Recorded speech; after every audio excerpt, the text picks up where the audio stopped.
Coelhinho da Páscoa, ovos de chocolate. Páscoa cristã, quer saber como que ela realmente é? Então vem comigo depois da vinheta.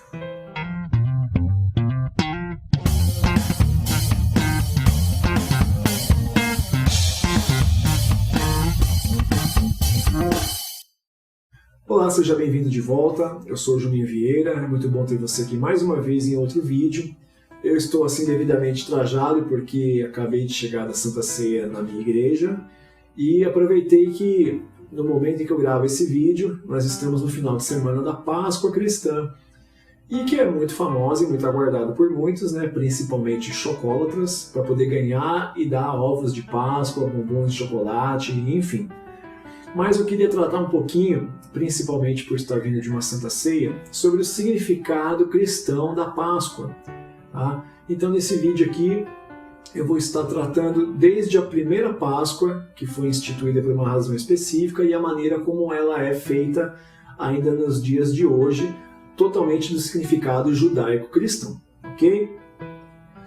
Então a primeira coisa, é bom te dar um panorama aqui.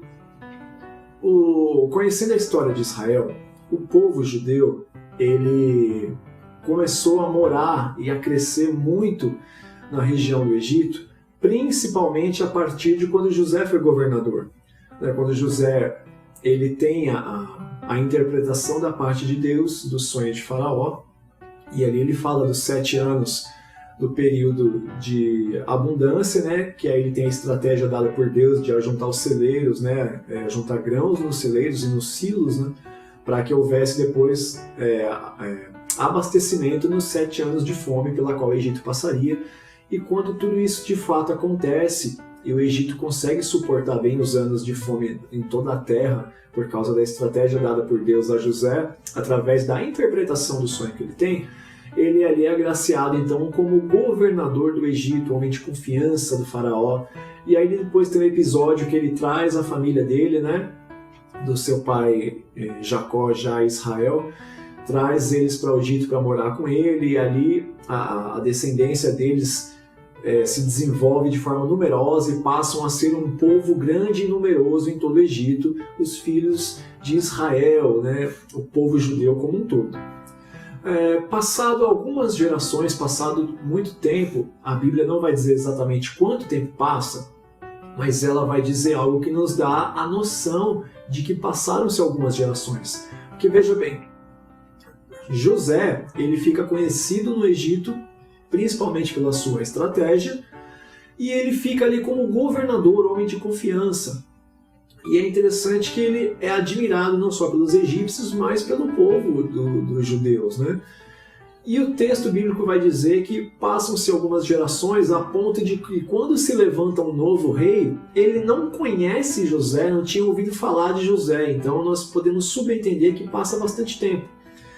E é interessante que o povo fica muito numeroso morando ali na região do Egito, né? O povo judeu se multiplica, cresce muito, fazem famílias. E esse novo rei fica preocupado pelo fato de eles serem povo estrangeiro, se comparado aos egípcios nativos do deserto ali mesmo.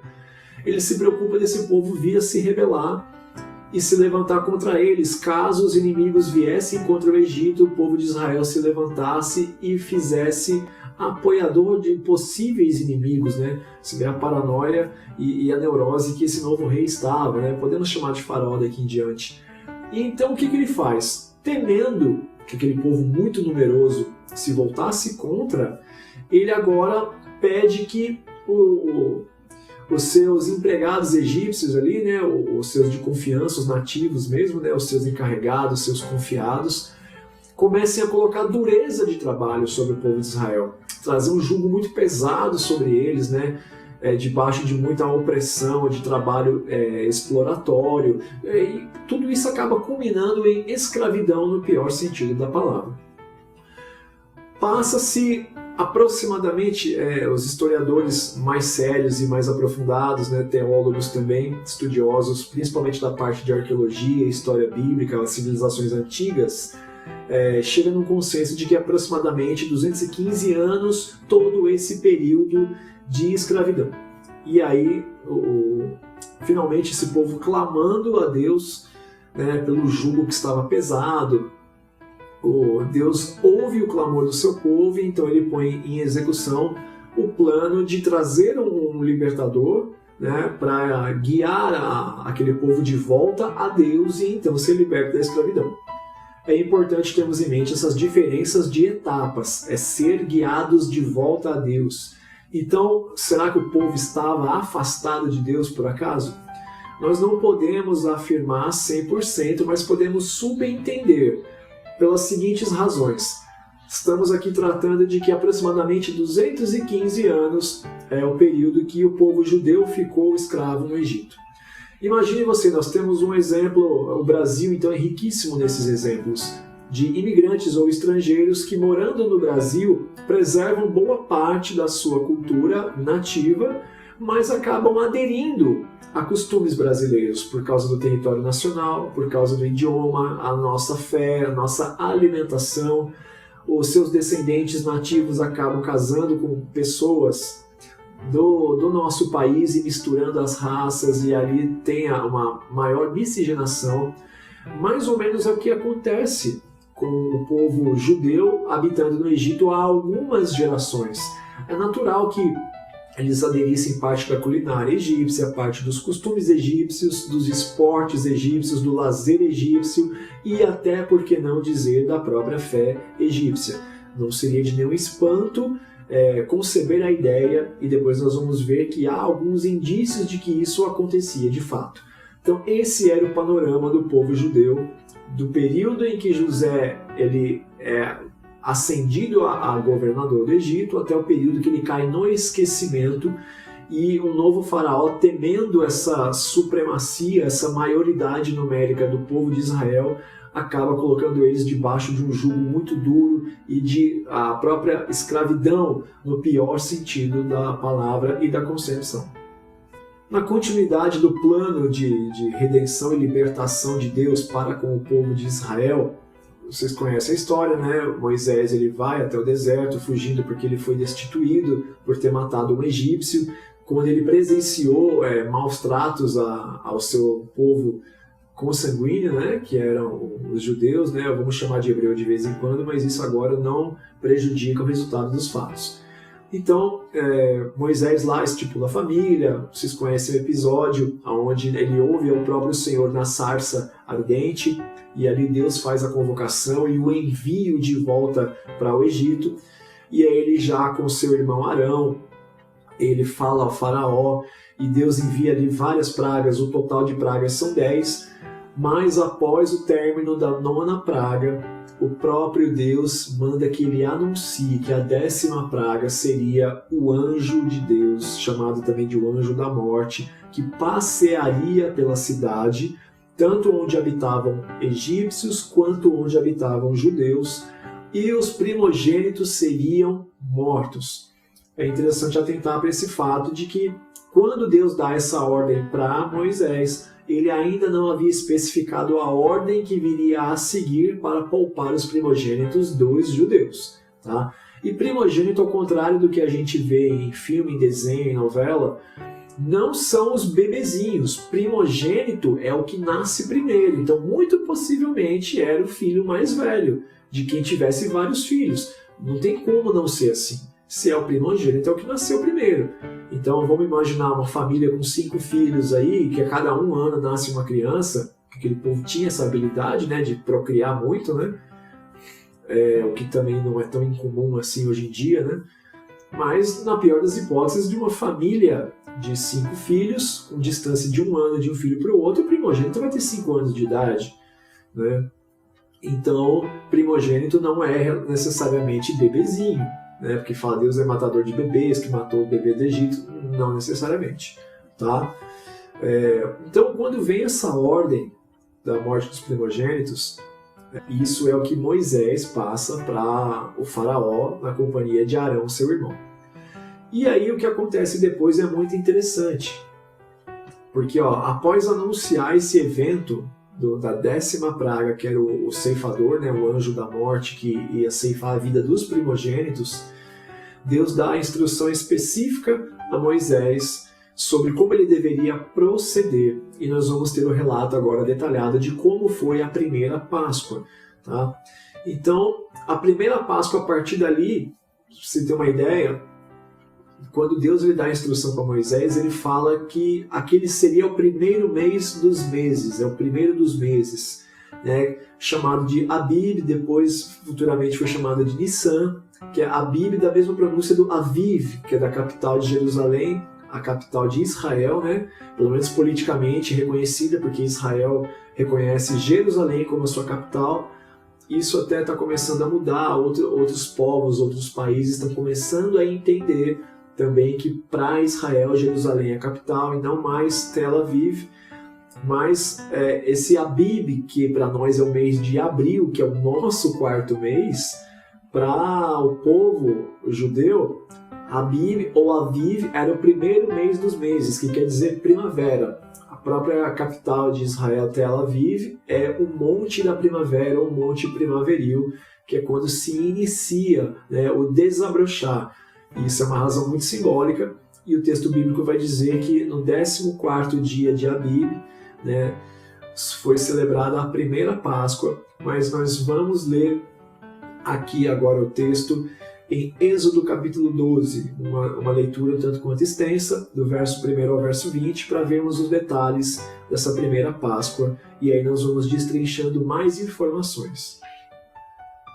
Então veja bem, o primeiro versículo vai dizer assim: E falou o Senhor a Moisés e a Arão na terra do Egito, dizendo: Este mesmo mês vos será o princípio dos meses, este vos será o primeiro dos meses do ano.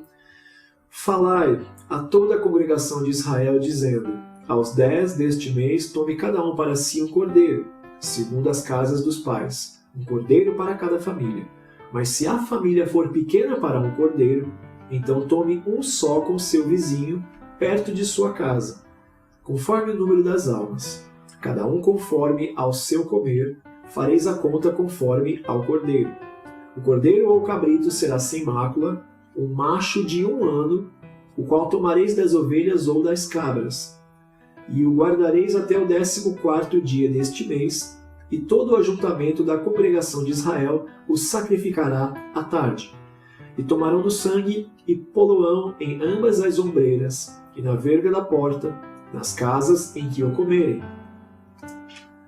E naquela noite comerão a carne assada no fogo, com pães ázimos, com ervas amargosas a comerão. Não comereis dele cru, nem cozido em água, senão assado no fogo, a sua cabeça com os seus pés e com a sua fressura. E nada dele deixareis até amanhã, mas o que dele ficar até amanhã, queimareis no fogo. Assim, pois, o comereis, os vossos lombos cingidos, os vossos sapatos nos pés, o vosso cajado na mão. E o comereis apressadamente. Essa é a Páscoa do Senhor. E eu passarei pela terra do Egito esta noite, e ferirei todo primogênito na terra do Egito, desde os homens até aos animais. E em todos os deuses do Egito farei juízos. Eu sou o Senhor. E aquele sangue vos será por sinal nas casas em que estiverdes.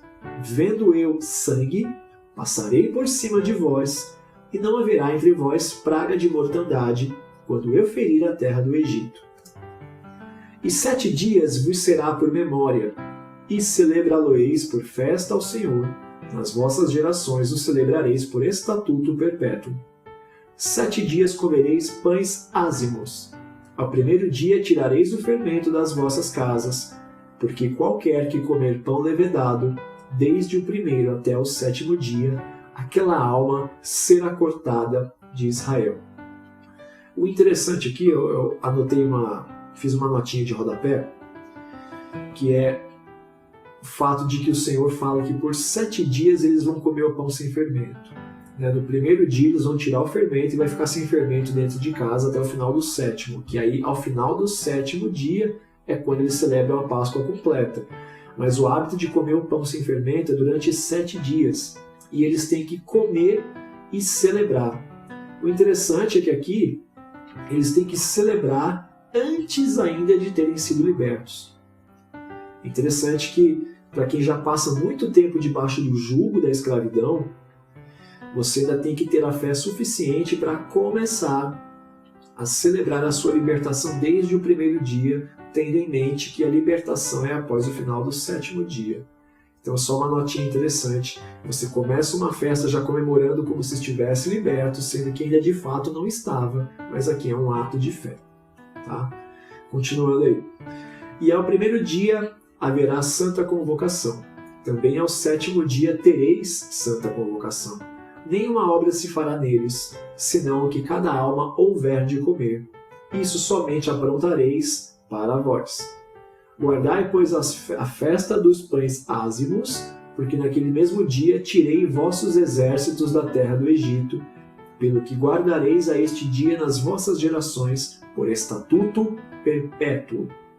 No primeiro mês, aos 14 dias do mês, à tarde, comereis pães ázimos até 21 do mês, à tarde. Por 7 dias não se ache nenhum fermento nas vossas casas, porque qualquer que comer pão levedado, aquela alma será cortada da congregação de Israel. Assim o estrangeiro como o natural da terra. Nenhuma coisa levedada comereis em todas as vossas habitações. Comereis pães ázimos.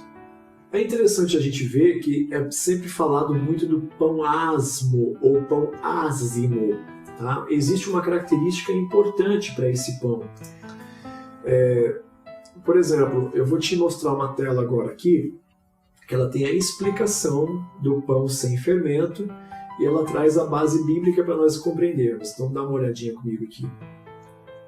Olha só o que diz aí. O pão ázimo, ou pão asmo, ou matzá, ou matzô, é um tipo de pão assado sem fermento, feito somente com farinha de trigo e água. É mais ou menos o pão sírio que a gente compra hoje aí, né, no mercado, na padaria e tal. De acordo com a tradição judaico-cristã, os israelitas fizeram pão ázimo antes da fuga do Egito Antigo. Não era para esperar o fermento crescer, era para ser comido às pressas. Deus ele dá uma instrução específica para você fazer um pão que você não pode esperar todo aquele tempo de preparo do fermento fazer a massa crescer, para você assar, porque isso levava a tarde toda. Então a instrução de Deus é fazer o pão para comer depressa. E olha que interessante um subsídio bíblico aí. Aqui embaixo você tem, em Êxodo capítulo 12, verso 30 ao 33, muito interessante o que o texto diz. E Faraó levantou-se de noite, ele e todos os seus servos, e todos os egípcios, e havia grande clamor no Egito, porque não havia casa em que não houvesse um morto. Aqui é quando o anjo da morte já passa, tá? A gente vai voltar nele. Só um instantinho. Então chamou a Moisés e a Arão de noite, o faraó, e disse: levantai-vos, saí do meio do meu povo, tanto vós como os filhos de Israel, e ide e servi ao Senhor como tendes dito. Levai também convosco as vossas ovelhas, as vossas vacas, como tendes dito, e ide e abençoai-me a mim também. Agora olha que interessante. E os egípcios apertavam ao povo, apressando-se para lançá-los da terra, porque diziam: todos seremos mortos. Interessante como que antes estava relutante em libertar o povo, aí agora com o acontecido, mandou eles embora, levar todos os pertences e também abençoar a ele, o faraó, antes de sair. Né? E aí você vê aqui por que Deus mandou que ele comesse o pão sem fermento, para comer o pão depressa. Porque quando houvesse a obra de Deus da libertação genuína, os próprios egípcios iam querer tocar eles para fora dali de uma vez, porque eles ficaram com medo de quanto mais tempo o povo ficasse ali dentro, os judeus, os egípcios iam ter pragas e iam ter morte. Então quando Deus fala para não esperar o fermento crescer, é fazer o pão para comer apressadamente, porque Deus tinha a obra por depressa para se realizar. Então é muito interessante isso, porque talvez se eles ficam ali, se alguém desobedece por acaso e faz o pão com fermento, não dava tempo, o pão ainda ia estar terminando, quase ficando pronto na hora em que a obra acontecesse, e aí essa pessoa não teria tempo de fazer a Páscoa, de celebrar, sacrificar o cordeiro, passar o sangue no umbral da porta. Possivelmente ela morreria pela mão do anjo que passou a noite na cidade. E é interessante que o anjo ele passa pela cidade como um todo. Não passou só onde moravam egípcios, passou na cidade como um todo. Tá? Continuando aqui, nós vamos então para o significado da Páscoa, e aí nós vamos fazer a leitura que não ficou faltando, ela vai se encaixar melhor aqui, tá? O significado da Páscoa para os judeus. O Pessar, que o CH tem som de um R mudo, o Pessar é a Páscoa judaica, também conhecida como Festa da Libertação. Isso aqui é como ela é conhecida, tá? Não é o significado literal. E celebra a libertação dos hebreus da escravidão no Egito em 14 de Nissan. Lembra que eu disse que Abib e Nissan é a mesma coisa, mas Nissan é o nome que veio a ter depois, tá? Do ano de 1446 a.C. É aqui onde há algumas divergências, mas o certo é que é um período de aproximadamente 200 a 215 anos da escravidão dos hebreus no Egito. O Pessar, no hebraico, significa passar por cima. Aqui nós temos sim a tradução literal da palavra Pessar. Que esse Pessar, que depois virava Pascá no grego, é a Páscoa, a nossa Páscoa. O judeu chama ela de Pessar, né? Que no hebraico quer dizer passar por cima. E há uma explicação para isso. Pois os que tinham sangue do cordeiro nos umbrais, o anjo da morte passava por cima daquela casa e ia para a próxima verificar se a próxima também tinha o sangue nos umbrais das portas, né?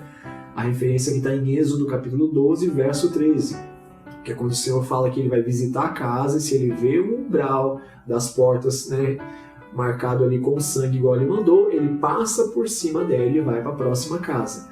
Então a festa da celebração da Páscoa é a festa da celebração do passar por cima, que é quando os que tinham sangue no umbral das portas foram poupados e o anjo passou por cima das suas casas e foi para as próximas. É muito importante a gente ter isso em mente.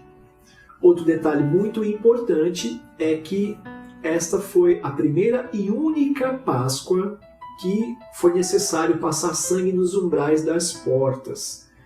Esse ato, esse rito, ele não seria repetido em outras Páscoas por razões óbvias, né? O anjo da morte não mais passaria, porque ali os judeus já estavam libertos e vivendo entre si na sua sociedade israelita, batizando-se meio que antes da hora, mas é isso, né?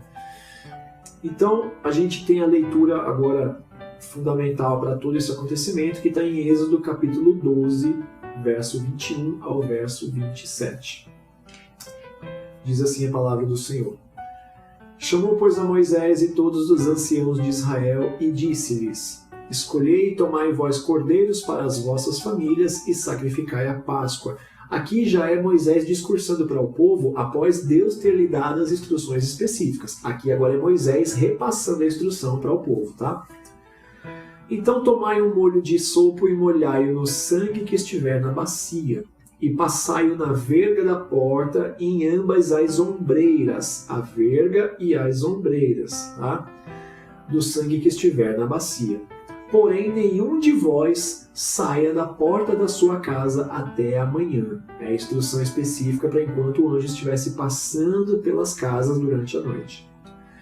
Porque aí ele vem e dá a explicação, que é o que Moisés tinha falado para o faraó. Porque o Senhor passará para ferir aos egípcios.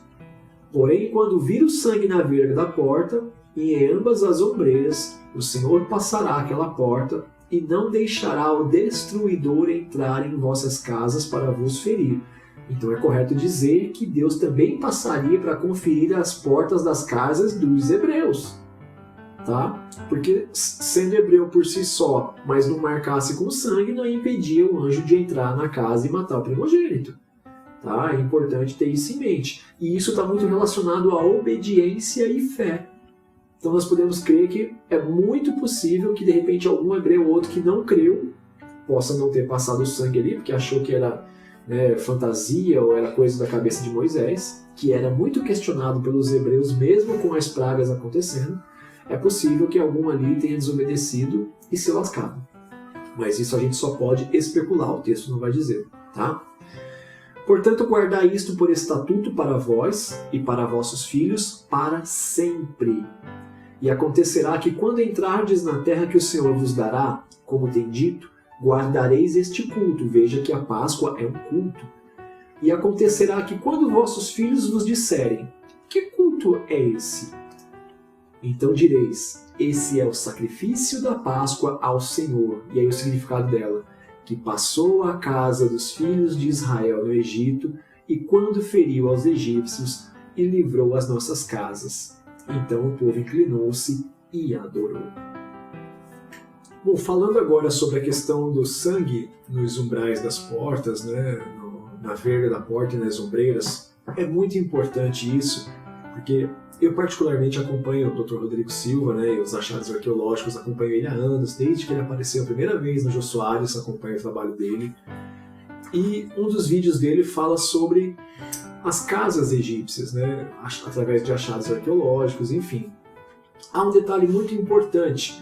Eu vou te pedir para olhar comigo aqui na tela agora, que eu vou mostrar uma foto de uma dessas portas, porém de habitações egípcias. E aí nós vamos tentar contextualizar a importância do sangue do cordeiro na verga da porta e nas ombreiras para facilitar a identificação do anjo ceifador quando passasse pelas habitações também dos hebreus. Dá uma olhadinha aqui. Então veja bem, o significado da porta falsa egípcia e o sangue nos umbrais. Isso aqui é importante. Essa aqui é uma foto de uma porta falsa egípcia. Qual que é o significado da porta falsa egípcia? Eles acreditavam que dentro das suas casas, né, independente da porta por onde eles realmente entravam, havia uma outra porta que na verdade era a parede. Né? Aquela porta não levava para lugar nenhum, pelo menos fisicamente. Na crença dos egípcios, eles tinham essa porta dentro de casa, que é por onde os espíritos passavam e não ficavam ali dentro, se fossem espíritos maus, mas também por onde entravam espíritos bons e ficavam dentro da casa. Perceba que ao redor aqui, você vai ter mais especificamente na verga, inscrições em hieróglifo, né? Tanto aqui nessa menor quanto nessa maior. E aí você tem aqui a porta propriamente dita, né? Então existem duas possíveis interpretações, né, ou entendimento do sangue nos umbrais das portas dos hebreus. Para a gente entender isso, a gente tem que lembrar que no começo eu disse que várias gerações de hebreus morando no Egito é como mais ou menos imigrantes, né, estrangeiros morando aqui no Brasil. Você até preserva o principal além das suas tradições nativas, mas é muito comum você acabar aderindo costumes e práticas do país onde você está há muito tempo vivendo e onde nasceram novas gerações e você ali aderiu ao idioma, aos costumes, à comida típica, à própria fé. É muito natural pensar que os hebreus também tiveram esse período de adaptação e aderiram a muita coisa. Então aqui você vê que uma porta egípcia tem as inscrições que eles acreditavam que essas inscrições na porta é para impedir a entrada de espíritos maus, mas permitir a passagem de espíritos bons. Então era uma crença que eles tinham de proteção do seu lar, para coisas ruins não entrarem e as coisas boas permanecerem dentro. Aí isso aqui é encontrado no meio das habitações antigas egípcias. Então duas interpretações que nós podemos fazer. A primeira em relação ao sangue nos umbrais das portas. Primeira interpretação. O anjo da morte ler o sangue nos umbrais das portas, ele identificava as casas das pessoas que teriam que ser poupadas. Aqui, primeiramente, é óbvio, né? O sangue no umbral das portas, ele servia para o anjo identificar as casas de quem ele ia poupar os primogênitos. Então ele olhava na verga e nas ombreiras, se tinha sangue, ele poupava os moradores dali de dentro, né? E não matava o primogênito. Se não houvesse o sangue, ele sabia que era uma casa de possivelmente não eram hebreus, e ele entrava e levava a vida do primogênito. Tá? Essa primeira interpretação, o primeiro entendimento é o mais óbvio. Agora vamos com atenção para a segunda interpretação, ou segundo entendimento, baseado nessas informações do porquê o sangue nos umbrais das portas. Segunda interpretação ou entendimento. Cobrir com sangue possíveis inscrições egípcias nos umbrais das portas dos hebreus, para fazer com que abandonassem as práticas e costumes que eles possam ter aderido através das gerações que viveram escravas. Né? Razão essa para a criação do mezuzá. E eu já vou falar do mezuzá, mas vamos aqui então no raciocínio. Nós estamos aqui concordando que várias gerações de hebreus habitando no Egito, naturalmente eles possam ter aderido costumes nativos, seja práticas de esporte, entretenimento, fé, comida típica, enfim. Então é muito possível, baseado nos textos que nós temos na Bíblia Sagrada e nos achados arqueológicos, como por exemplo o exemplo de uma porta falsa egípcia, é muito possível que os hebreus também, nas ombreiras e na verga da porta, tenham inscrições, mesmo que sendo hebraicas. Mas há a possibilidade de que houvessem inscrições. E aí, uma das interpretações bastante aceitáveis é que quando Deus manda passar o sangue do cordeiro nas ombreiras e na verga das portas, ele esteja falando para os hebreus: as inscrições que vocês colocaram em volta da porta, porque vocês acreditam nas coisas do lugar onde vocês estão vivendo, eu cubro isso com o meu sangue. Vocês têm que acreditar que essas inscrições não podem salvar vocês de mim ou do juízo que está por vir, mas o meu sangue pode. Então veja bem, resumindo aqui, nós estamos no entendimento de que é muito possível que o povo hebreu tenha inscrições egípcias nos umbrais das portas das casas hebreias. Tá? E nós temos aí, pelo menos, se isso de fato é verdade, como muita coisa indica que é, nós temos pelo menos duas hipóteses de como isso pode ter acontecido. A primeira hipótese é pelo que eu venho falando.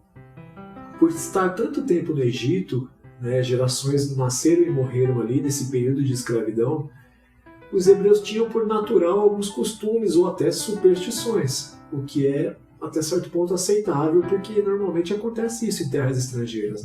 Então é muito provável que por iniciativa própria eles tenham colocado nos umbrais das portas e na verga inscrições egípcias, e até porque o povo de Israel tinha uma inclinação a querer parecer com outros povos, visto que lá na frente eles vão falar para Samuel que eles querem ter um rei, porque as outras nações têm rei, eles não admitem ser guiados por um Deus que eles não veem. Enfim, eles já tinham essa inclinação. Então a primeira hipótese é que eles tinham inscrições egípcias nos umbrais das portas por iniciativa própria. Uma segunda hipótese é que, por eles serem escravos na terra do Egito, estarem debaixo do jugo do Egito, tenha sido imposto a eles pelos egípcios que nas casas deles tivessem inscrições egípcias da crença e da fé egípcia. Seria mais ou menos o que acontece com o povo judeu que está exilado na Babilônia. Eles têm que morar em habitações babilônicas, eles têm que participar de costumes babilônicos, de ritos babilônicos. Por onde eles andam, eles veem ídolos babilônicos, canções babilônicas. Então você, na condição de escravo em terra estranha, acaba tendo que ser submetido a costumes daquele povo. Então a primeira hipótese é que as inscrições eram por iniciativa dos hebreus. A segunda hipótese é que as inscrições eram por imposição dos egípcios. Mas há fortes indícios de que fato é que haviam inscrições egípcias nos umbrais das portas dos hebreus. Um fato que contribui, uma informação muito importante para fortalecer essa ideia, é que depois, lá na frente, quando o povo já é liberto, e aí Deus está dando leis para eles viverem como sociedade, como nação, Deus ele permite que eles criem o que é conhecido como mezuzá, que existe inclusive até os dias de hoje. Dá uma olhadinha aqui para ver o que é o mezuzá. Mezuzá do hebraico umbral, ou batente, é um mitzvah, que é um mandamento, da Torá, que é a lei, o Antigo Testamento para os judeus.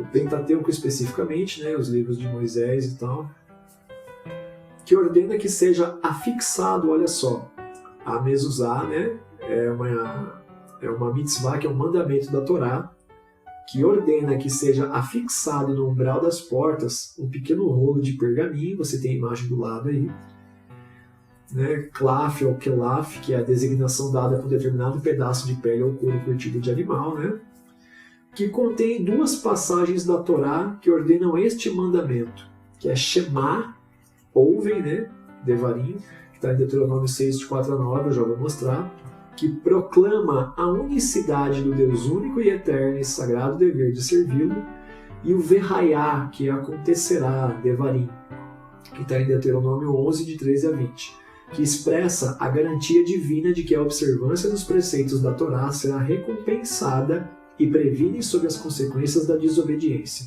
Tá? Então a mezuzá é um pequeno rolo de pergaminho que era fixado na verga das portas, e lá tinha 2 mandamentos muito específicos, 2 passagens específicas, né? Que é o Shema, que é para ouvir, né? Que proclama a unicidade do Deus único, eterno e sagrado, e o dever de servir a Deus, e a Verraiá, que é acontecerá, o Devarim, que é a garantia divina de que a observância desses preceitos vai ter a recompensa e previne consequências da desobediência. Então, mezuzá era um pequeno rolo ou pergaminho preso no umbral das portas com essas 2 passagens bíblicas, do Shema e do Verraiá, que é sobre ouvir os preceitos de Deus e a recompensa por ouvir os preceitos de Deus. Veja o final desses textos bíblicos, o que é que diz. Deuteronômio 6:9, e escreverás nos umbrais de tua casa e nas tuas portas. Deuteronômio 11:20, e escreve-as nos umbrais de tua casa e nas tuas portas. Né? Que é o mandamento, as passagens de ouvir, né, os preceitos de Deus, e o cumprimento, que é o que acontecerá, que é a recompensa por ter ouvido os preceitos de Deus. Então veja que ainda depois de ter estado no Egito, o povo via essa necessidade, né, de ter as inscrições da lei como se fosse uma prova mística de proteção nos umbrais das portas para que nada mal acontecesse. Aí é como se Deus admitisse, tá bom, vocês querem ter alguma coisa nos umbrais das portas, né, porque já não passava mais o sangue, né, do cordeiro nos umbrais em ocasião da Páscoa. Então é como se Deus dissesse assim, tá bom, então vocês acostumaram a ter alguma coisa escrita na porta para proteger, então faz o seguinte, escreve essas 2 passagens dos meus mandamentos, de ouvir os meus preceitos e da garantia do que acontece a vocês se vocês ouvirem os meus preceitos. E aí eles criam a mezuzá, e eles pregam aonde? Na verga da porta das casas hebreias e do povo já como nação, como Israel. Veja que o povo tinha essa necessidade de ter algo escrito nas portas como garantia de proteção. Esse talvez seja o mais forte indício de que, de fato, quando Deus manda passar o sangue do cordeiro, ele está ali dando para o povo uma continuidade do que eles tinham acostumado a ser por proteção. Só que aí Deus adapta agora para os seus mandamentos. Então esse é um fortíssimo indício de que o sangue do cordeiro era para cobrir inscrições egípcias. Eles tinham que renunciar à sua fé, crenças e superstições egípcias e acreditar com fé que o sangue bastava para que a morte não caísse sobre eles. Muito interessante isso, né? Uma interrupção rapidinho aqui no vídeo que você está assistindo. Eu só queria dizer que se você está gostando do conteúdo, desse estilo de apresentação de curiosidade, de material bíblico, de estudo, de explicação, se você está gostando até agora, eu peço que me ajude. Se você puder, clica aí no curtir para dizer para o YouTube que você gostou desse tipo de material, desse tipo de conteúdo. Se você quiser me seguir e ver tudo que eu lanço aqui, acompanhar o meu trabalho e todo esse material que eu estou preparando com muito carinho e muito cuidado, que você também possa se inscrever e ativar as notificações, tá? Então, dá essa força pra gente e sem mais delongas, vamos continuar com o vídeo. Agora nós temos o significado da Páscoa a partir de Jesus Cristo. E aí nós temos que também entender o panorama, que desde que Israel então tem ali o tempo dos juízes até os reis de Israel que passam, o período de exílio como um todo, enfim. Teve vários momentos, você vê isso na Bíblia, de que o povo de Israel apostatou da fé, abandonou os mandamentos de Deus, abandonou a celebração, o ritual da Páscoa, da lembrança de que Deus os tinha tirado do Egito, né, de onde eles eram escravos, e que Deus poupou os hebreus da ceifa do anjo da morte em lhe matar os primogênitos. Eles abandonaram isso em algum momento. Mas aí tem o rei Ezequias, ele faz uma reforma religiosa. Vocês devem ter lido sobre a história dele, né? Aquele mesmo Ezequias que Deus fala através de Isaías que ele tinha que pôr a casa em ordem porque ele morreria, e aí ele chora, Deus acrescenta 15 anos, é esse mesmo. Ele faz uma grande reforma religiosa e ele é o que institui o retorno da celebração da Páscoa no costume do povo, porque tinha saído isso. Uma das mudanças mais significativas que Ezequias fez nessa reforma religiosa foi centralizar em Jerusalém, né, capital, né, espiritual ali do povo de Israel, seria única e exclusivamente em Jerusalém, né, onde ficava o templo ali mesmo, que seria celebrada a Páscoa. Por quê? Porque Israel já era 12 tribos bastante dispersas, dispersas no sentido de que não eram totalmente unificadas em si, muito devido ao relacionamento dos próprios patriarcas que levaram o nome dessas tribos. E Ezequias ficou preocupado que às vezes as tribos que moravam mais distantes, elas celebrariam a Páscoa do seu jeito, sendo que muitas, como por exemplo a tribo de Dan, eram influenciadas ainda por culturas pagãs de povos estrangeiros mais próximos. Você vai ver isso em 2 Crônicas capítulo 30, de verso 1 a 3. Ezequias tem essa preocupação de centralizar toda a celebração da Páscoa em Jerusalém, para que todos os povos, as tribos de Israel, se vissem na obrigação de que para celebrar a Deus a Páscoa, teriam que se deslocar todos para Jerusalém. Tá? Porque, muito provavelmente, alguns desses povos ainda celebravam a Páscoa ao modo do Êxodo. Tá? Então, é importante que a gente tenha essas informações que vão ter diferença no tempo de Jesus, que a Páscoa foi toda centralizada em Jerusalém para que fosse celebrada por todos em um lugar só. Ezequias não confiou de que o povo seguiria certinho a Páscoa, cada um no seu canto.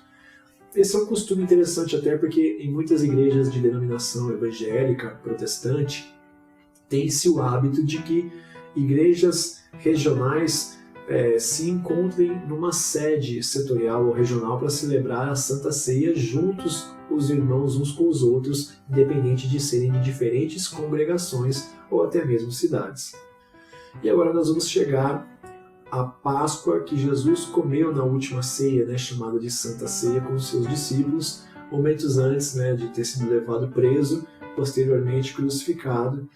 Nós vamos entender a mudança de simbologia de quando Jesus come essa última Páscoa junto com os seus discípulos. O significado da Páscoa a partir de Jesus.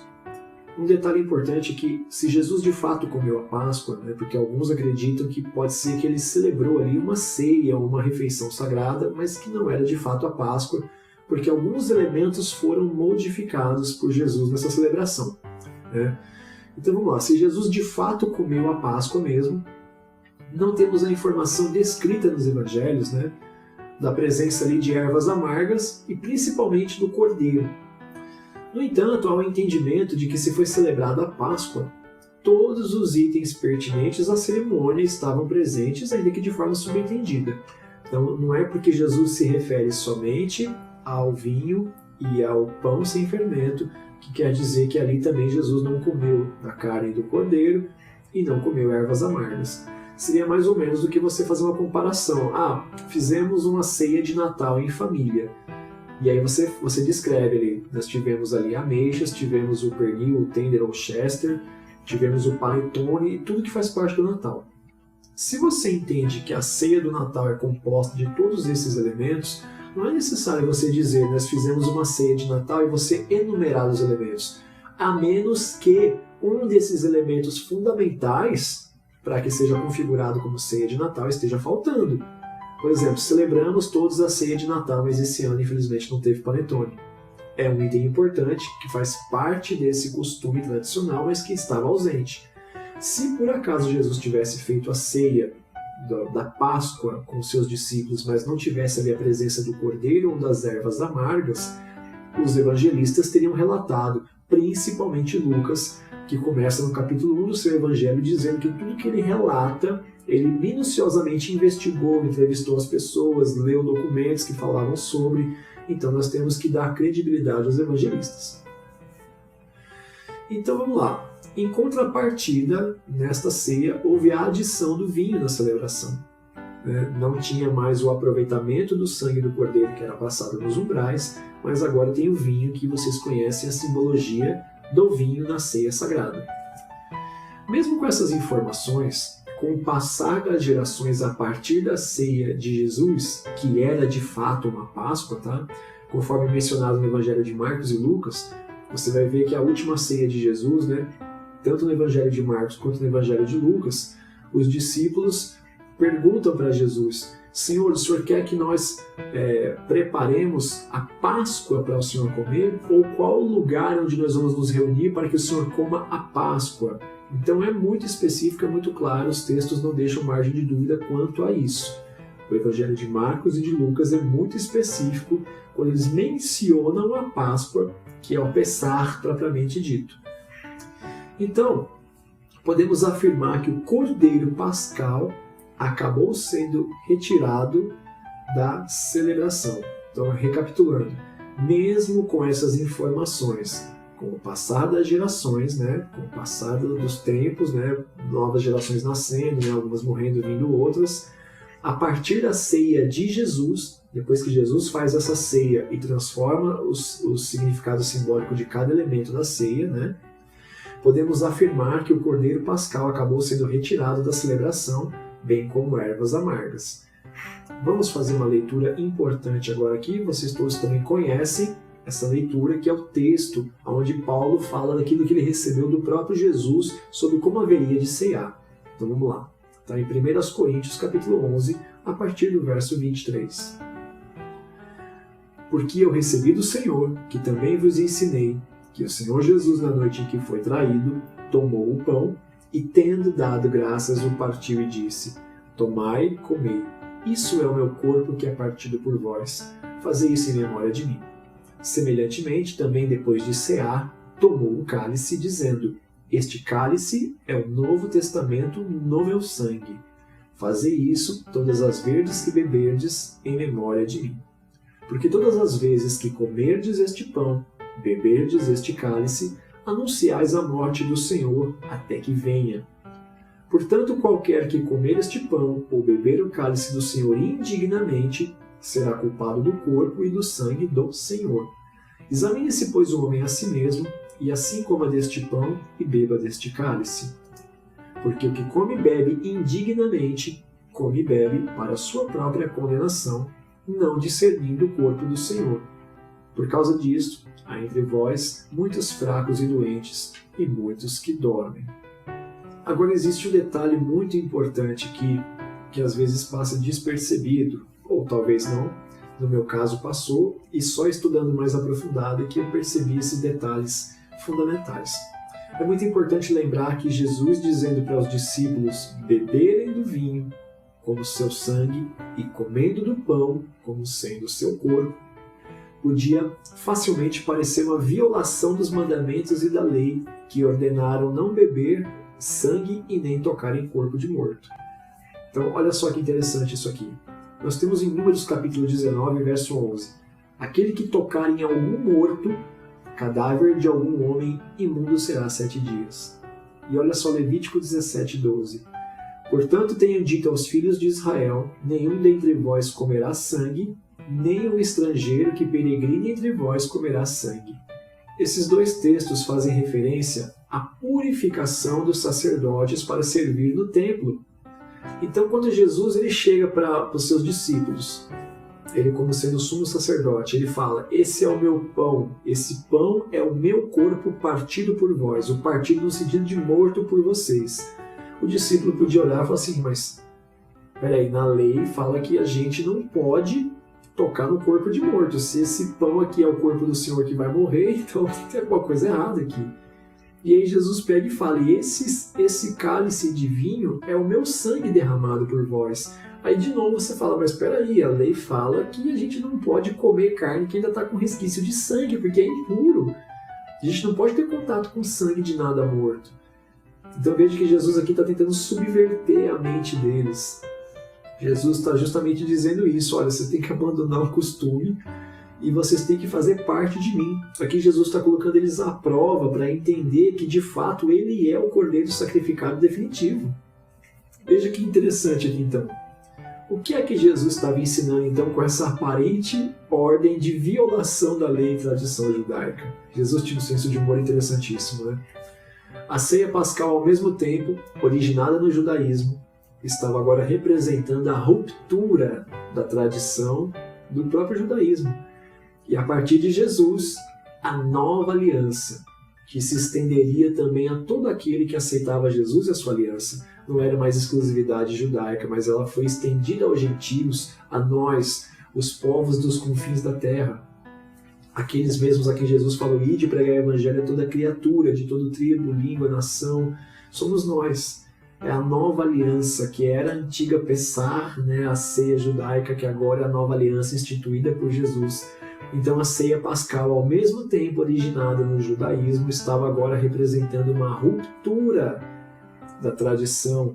E a partir de Jesus, a nova aliança, que se estenderia também a todo aquele que aceitava Jesus e a sua aliança, visto que para os gentios, nós, não haveria o mesmo significado lembrar uma libertação de escravidão do Egito, mas simbolizaria agora a libertação das próprias convicções e da escravidão do pecado. Então veja que para que Jesus pegue uma ceia que é regional, que é nativa, ela tem representatividade para um povo, ele muda o significado dos elementos, ele muda essa ceia judaica e transforma na nova aliança estendida também para os gentios. Por isso que ele fala, olha, vocês estão acostumados a comer a Páscoa porque vocês lembram quando saíram do Egito e eram escravos do Egito. Eu estou agora me colocando como o Cordeiro e a partir desse momento, com o meu corpo e o meu sangue, vocês vão se lembrar do Cordeiro morto por vocês. E vai representar a lembrança de quando vocês foram libertos da escravidão do pecado. Então veja que Jesus transforma o significado dos elementos da ceia. E aí no caso aqui, o vinho que nós tomamos, né, o sangue de Cristo derramado na cruz, ele é sim ainda colocado nos umbrais e na verga das portas que somos nós. O apóstolo Paulo não diz que nós agora somos templo do Espírito Santo e morada de Deus? Então nós temos portas por onde ele entra nas nossas vidas. Referência a qual Jesus em Apocalipse, ele vai dizer, estou à porta e bato, e se alguém ouvir a minha voz e abrir a porta, eu entrarei em sua casa e cearei com ele.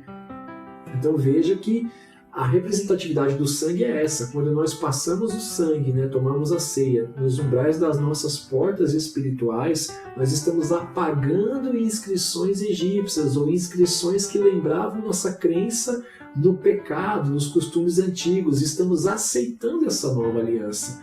Isso é muito representativo. Quando você toma do cálice do vinho que representa o sangue de Jesus, você não está só entendendo que aquele sangue foi derramado por você, mas você está passando nos umbrais das portas do templo do Espírito Santo, que é você, renunciando ou apagando, escrevendo por cima das crenças antigas da sua fé de proteção, na sua capacidade ou nas coisas que você acreditava antes de receber a Jesus. Vê como que o significado é muito mais amplo. E aí, veja só, o Cordeiro então não era mais morto por ocasião da Páscoa, visto que o Cordeiro de Deus foi morto na cruz do Calvário pelos nossos pecados. Comer a carne do Cordeiro era o mesmo que desprezar o sacrifício do Cordeiro perpétuo.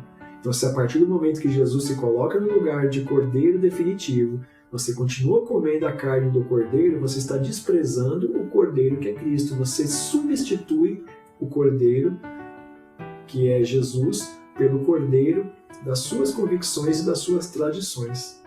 Por fim, é até engraçado, respeitosamente, dizer que os judeus que também não reconhecem a Cristo como seu Messias, eles ironicamente não podem celebrar a Páscoa com a morte do Cordeiro Pascal.